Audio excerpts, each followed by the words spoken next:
Rundunar 'yan sandan Jihar Kano tayi nasarar mika mashin ɗin Adaidaita Sahun Wani Matashi da Bata Gari suka gudu da shi bayan sun saka mishi guba tare da jefar da shi. Kakakin 'yan sandan Jihar Kano, Abdullahi Haruna Kiyawa ne ya sanar da hakan a shafinsa na sada zumunta na Facebook. Da yake jawabi a wajen, wadda shine asalin mai Adaidaita Sahun, ya bayyana yadda lamarin ya faru. Mun kai shi asibitin Murtala, mun kwana a can da safe aka tafi da shi garin su mahaifarsa kenan. Iru. To ina yake? Gashi nan. To mazo kusa. Ya jikin naka? Sauki Allah bai. Ma da sauki. Me suka yi maka? Allah guba suka shaƙa mun. Za ka gare su?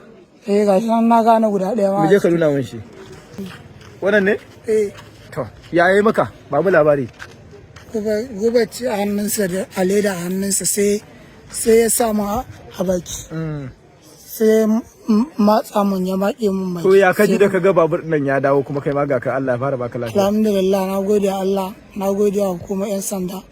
Kiyawa ya ce har yanzu akwai raguwar mashin ɗin guda ɗaya da suke cikiyar mashin ɗin wadda suka yi nasarar kamowa daga hannun ɓata garin. A wannan ɗaya babur ɗin na Adaidaita Sahun gashi zan nuna shi a hankali.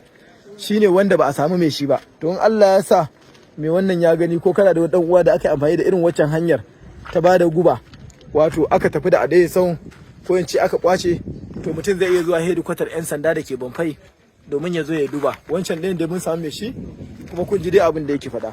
Sannan kuma irin waɗannan mutane ana kula da su, na nuna muku shi ko ina da ina.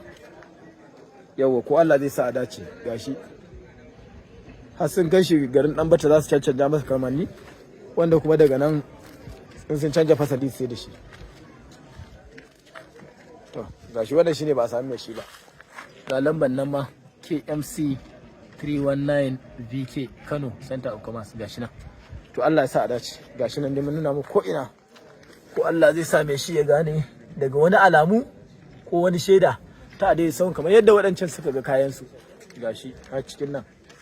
A cikin nan. Ina asalin mai mashin din ba direban ba zo.